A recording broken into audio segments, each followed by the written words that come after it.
sea, que conocía bien la casa. Claro.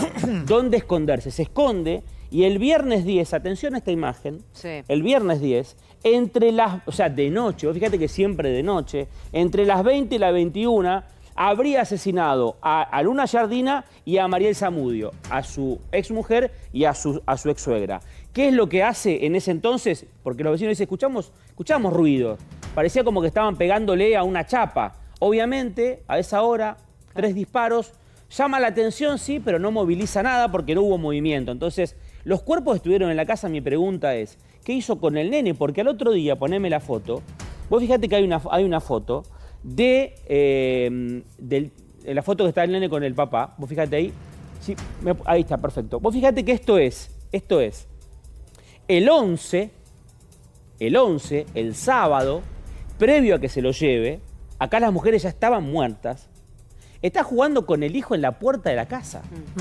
O sea, los cuerpos estaban adentro de la casa todavía. Los cuerpos, sí, permanecieron en la casa. Nosotros asumimos, Carlos, hasta el sábado a la noche. Hasta el sábado a la noche. Asumimos que este niño no vio nada, pero no nos consta, no lo sabemos, no estamos seguros. Bueno, que el nene esté descompuesto todo el tiempo arriba del vehículo en el viaje habla de una situación. Ahora, sí. Perdón, Pablo, el vecino, porque los muros son muy bajos, comentó que lo encaró.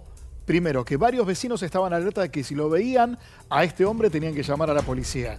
Este vecino era una referencia tanto de Mariel como de Luna, porque era vecino pegado, y que lo encaró cuando este hombre se puso no a vivir, a acechar y a hostigar a su expareja y a la madre, y lo encaró y quiso pelearlo hasta que se termina escapando. Digo, como dice Pamela, no hubo una alerta, hubo 18 alarmas prendidas tenía perimetral, y nadie escuchó, claro. Ahora, siguiendo el hilo de la foto, después de esto, una hora después se pide un taxi y cuando se pide un taxi lo que hace es llevarse al hijo.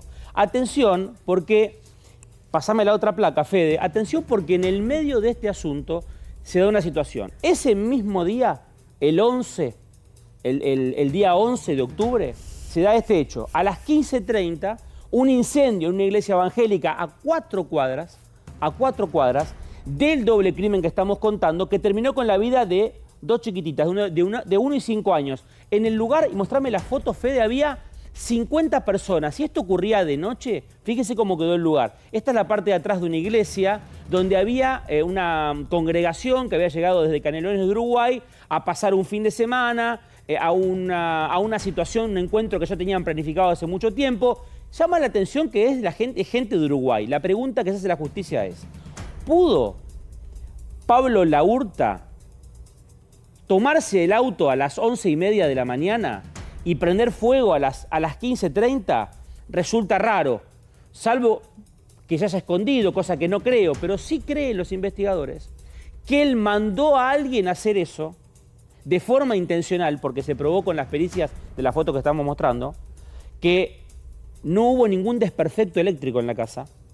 Está probado por pericia, sino que hubo un incendio intencional. Pero ahí habría un cómplice. Entonces, claro, alguien prendió fuego. acá es la primera vez que estamos hablando de alguien que colabora. Claro. Porque hasta el momento Esto nos es, preguntábamos. insisto, porque los investigadores dicen, es mucha casualidad, otras 2 muertes a 4 cuadras, 4 horas después de que este hombre se va. Entonces da la sensación, aparte una delegación uruguaya, llama la atención si alguien colaboró o no, pero esto no dejan de vincularlo con los 2 femicidios anteriores. No lo toman como algo casual. No. Se está investigando que tenga relación. Y de ahí se va, obviamente, a Entre Ríos y todo lo que conocemos después. Cierro con esto porque tenemos a Raúl Torres, que es una eminencia para hablarnos de criminología así. Es que el asesino tenía 5 teléfonos. Eran los teléfonos de él y de las víctimas. Fíjense los detalles. Y tenía la billetera de Martín Palacios, que era el remisero. ¿Y saben cómo cae? ¿Saben cómo lo atrapa la policía de Córdoba y le pasa información a la policía de Entre Ríos? Porque pide un taxi por teléfono.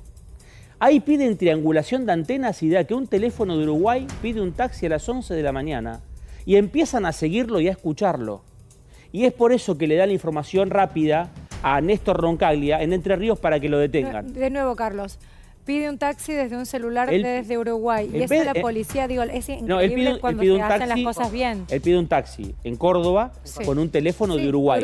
Llama la atención. Llama por teléfono de Uruguay, estaban llama buscando. la atención, pero digo, ¿cómo hace la policía? Me parece increíble. Igual, triangulan las cosas bien. Era un teléfono de él a su nombre, increíble. Sí. Triangulan las antenas, lo identifican y empiezan a seguirlo, por eso lo atrapan. Estuvieron a media hora de que este hombre cruce Uruguay, tenía ya todo planeado para cruzar con una balsa a Uruguay desde Entre Ríos. Bien, estamos en comunicación con Raúl Torres, es perito criminalista y forense. Raúl, gracias por esta comunicación.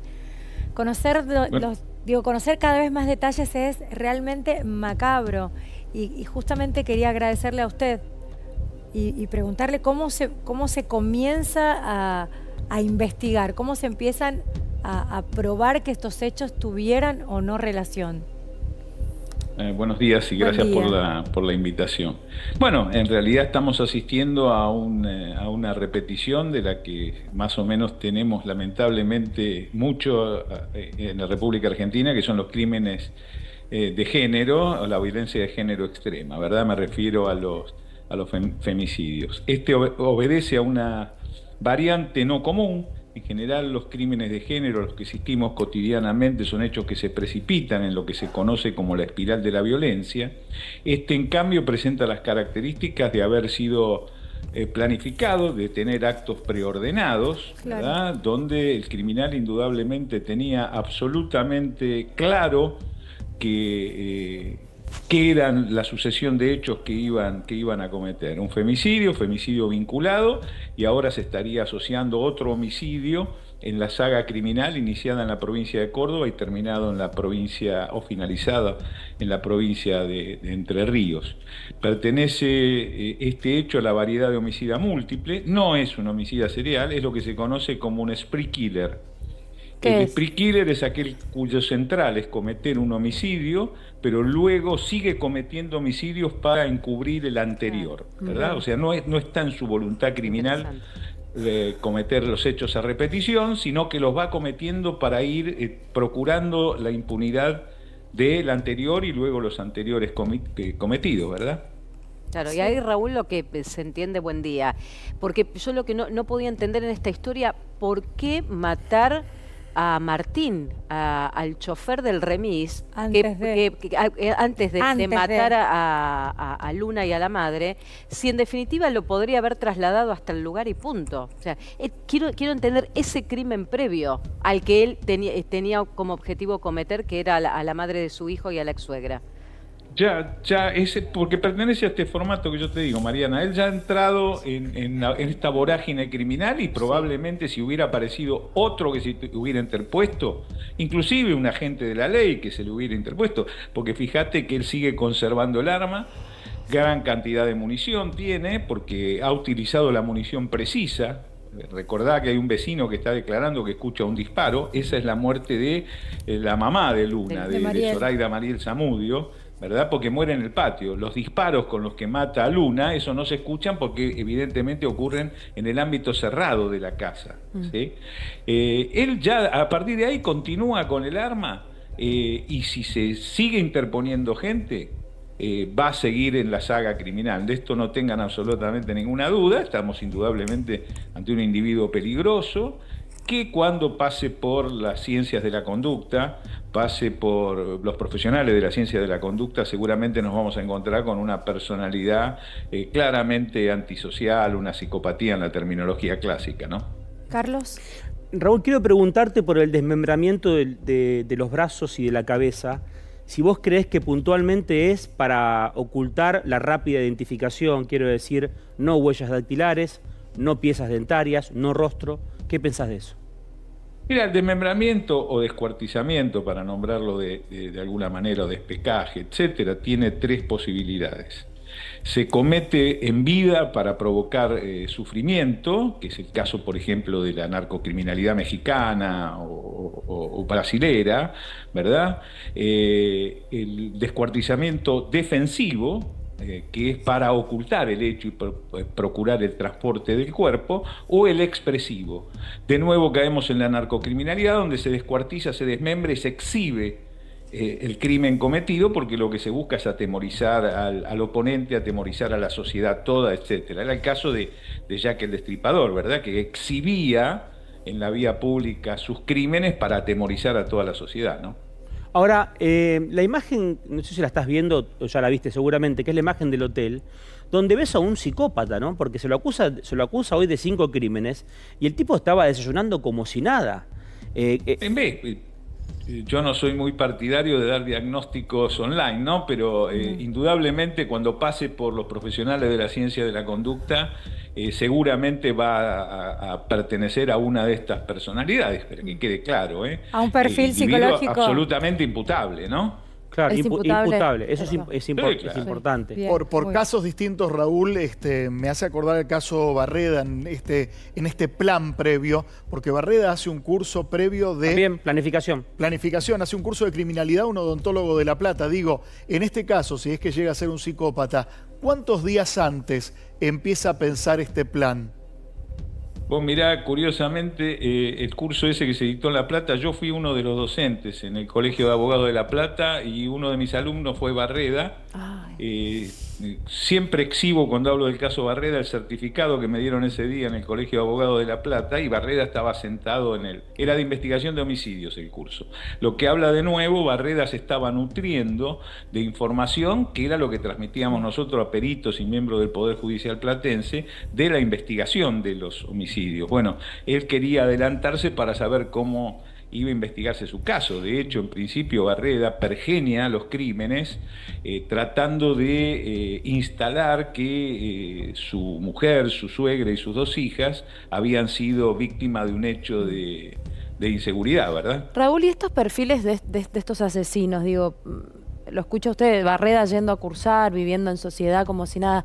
Uno no lo puede alertar, ¿no? Si en su vínculo, si en su contexto hay una persona que está planificando algo así, algo que pueda alertar, o se camuflan, digamos. En cualquier psicólogo va a percibir, o psiquiatra, en su caso, va a percibir este tipo de personalidades, pero nosotros no tenemos un derecho penal de autor. Una ¿verdad? pericia sí lo hubiese detectado, digamos.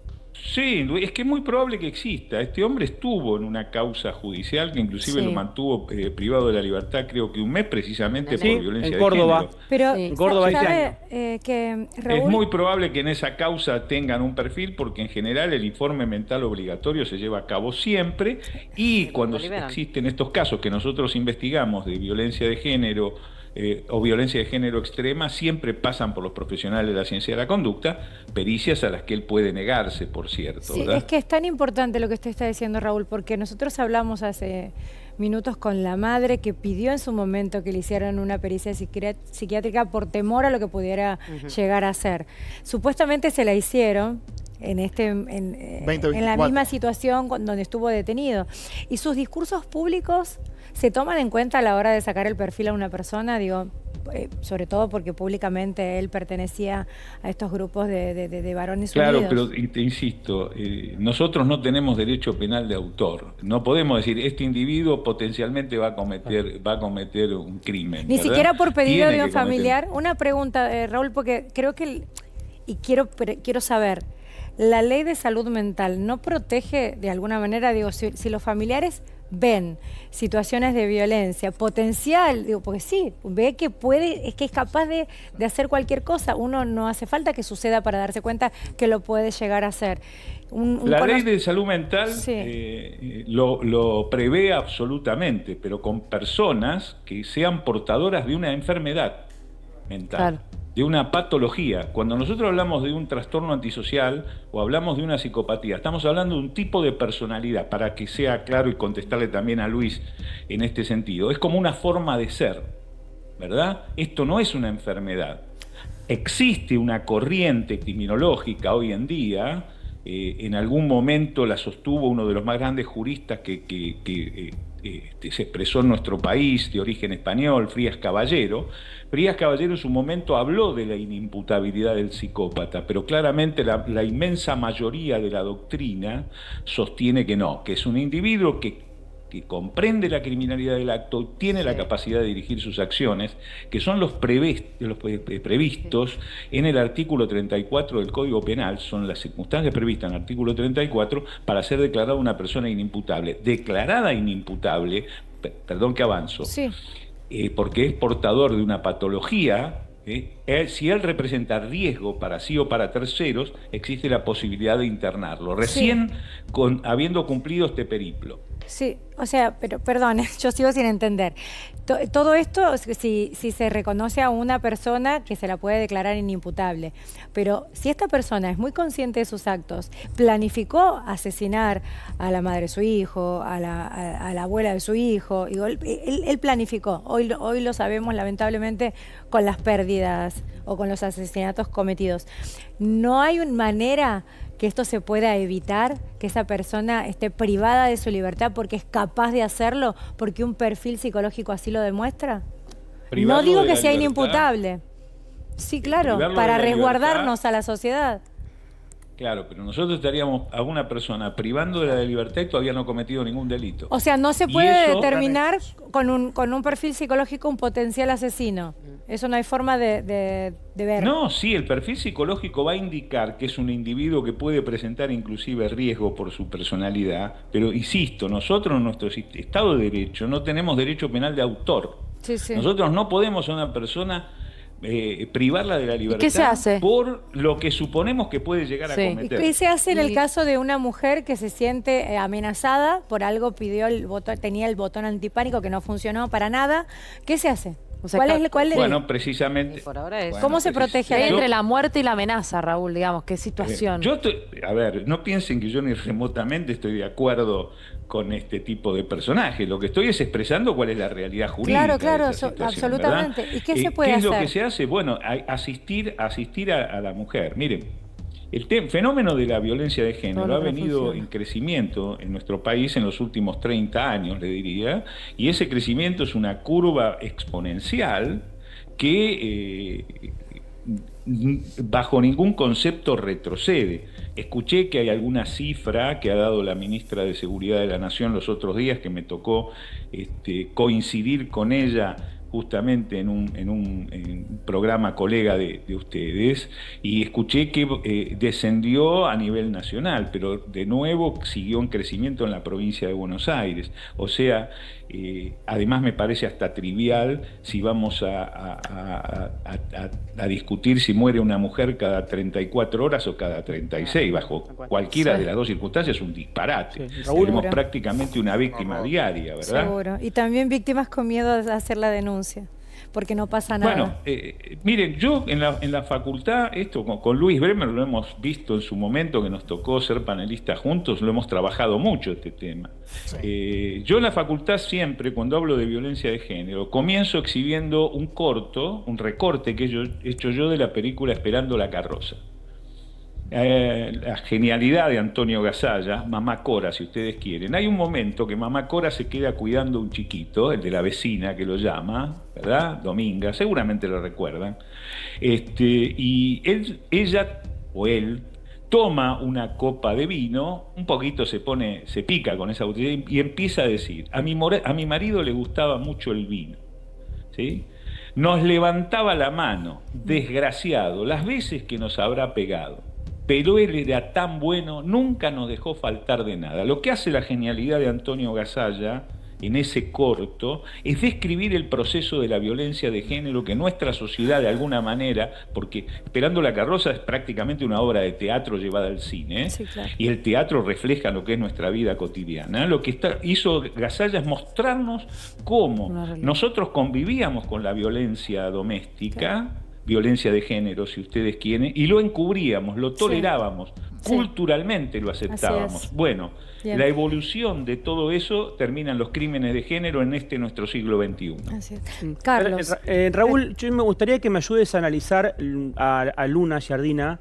Tenemos 2 audios cortitos de ella hablando sobre cómo Pablo Laurda la manipulaba y la extorsionaba, en este caso con el cumpleaños del nene, que es hoy. Vamos con la primera parte del audio. Te pido que escuches, porque ella cuenta cómo es él, cómo era su proceder, y nos ayudas a analizar ¿qué vida estaba teniendo Luna? Más allá de que estaba lejos de su expareja, pero hostigada cerca, muy cerca y todos los días. Mirá.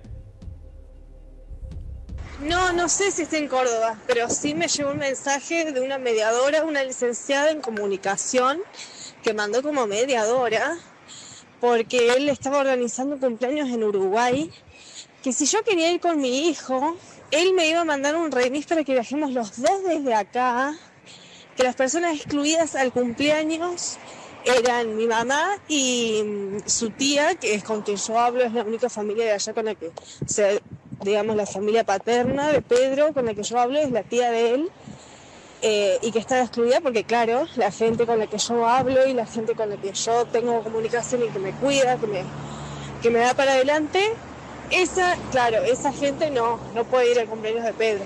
Iba a ser en una estancia, bueno, y que también, que si yo quería ir, iba a tener una habitación con baño en suite. Esto es un mensaje que le manda ella a una amiga contándole que Pablo Laurta estaba armando un cumpleaños para su hijo en Uruguay, que le decía que vaya, que le daba un hotel, le daba un buen lugar, pero que no podía ir la suegra, o sea, la madre de Luna. Carlos, ¿planeaba asesinarla ya? ¿Y bueno, cambió el plan? Puede llegar a ser una hipótesis. Ella se negó a ir y entonces pasó lo que pasó. Pero le pregunto a Torre, ¿qué es lo que escucha acá en este primer audio del primer programa de lo que Luna hablaba de su pareja? No, lo escuché, ya lo escuché ayer y ahora me lo volvés a exhibir nuevamente.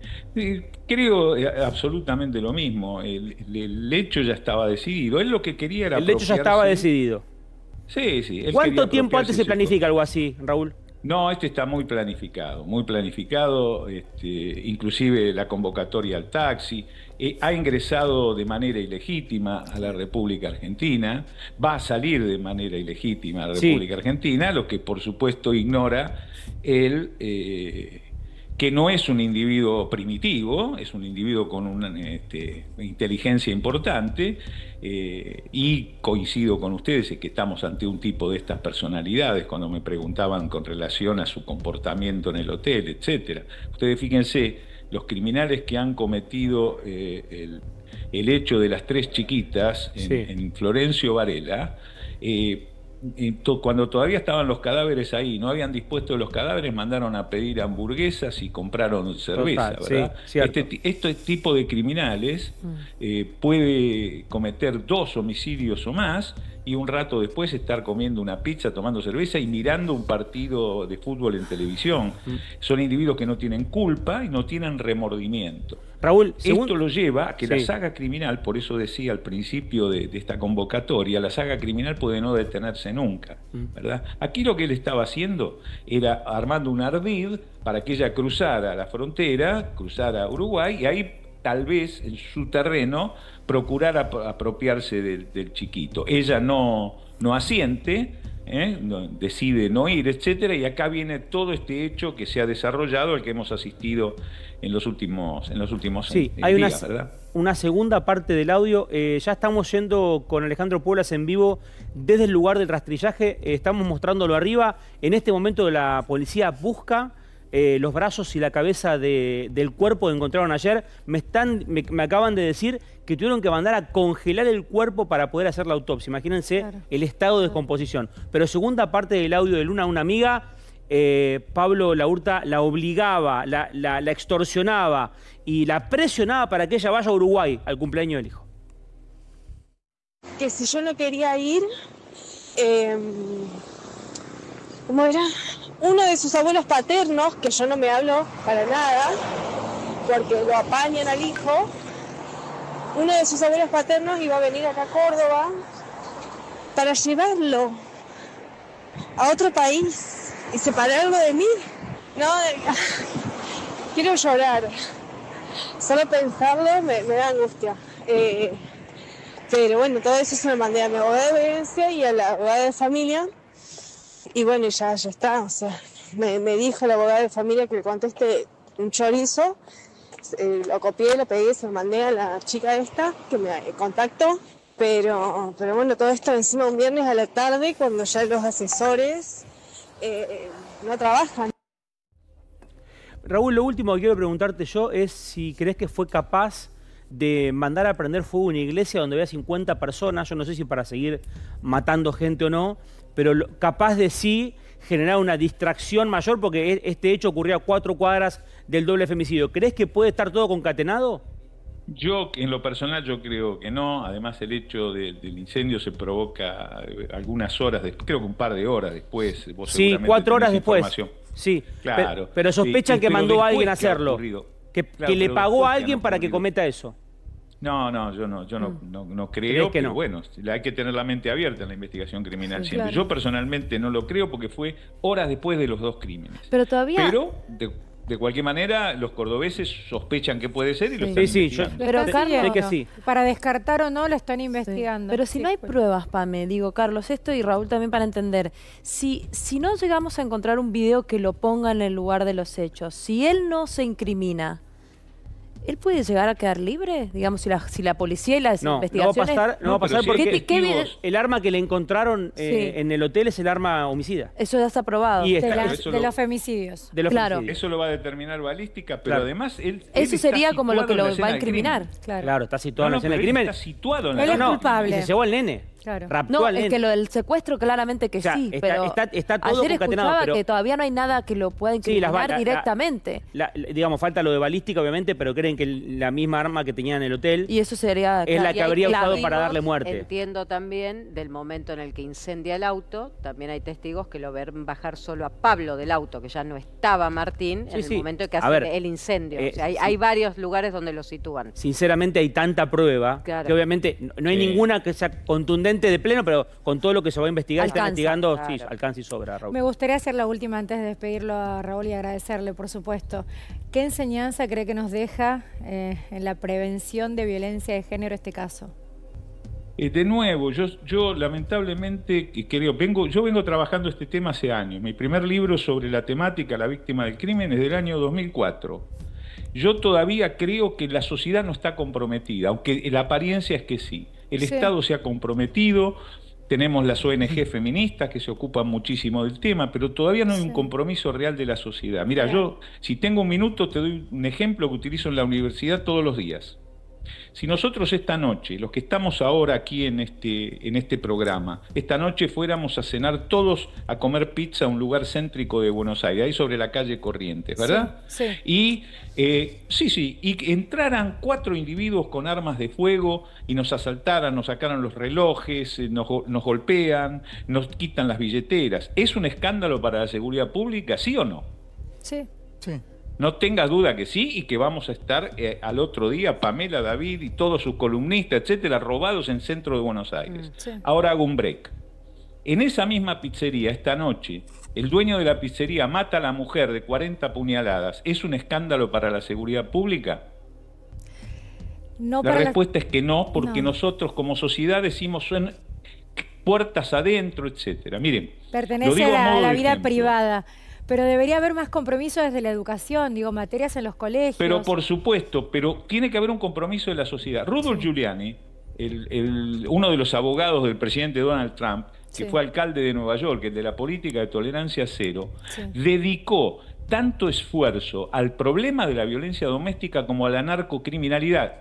Créanme, porque yo lo he estudiado, el programa criminológico de Giuliani, y porque dice que eso atentaba contra el modo de vida de los estadounidenses.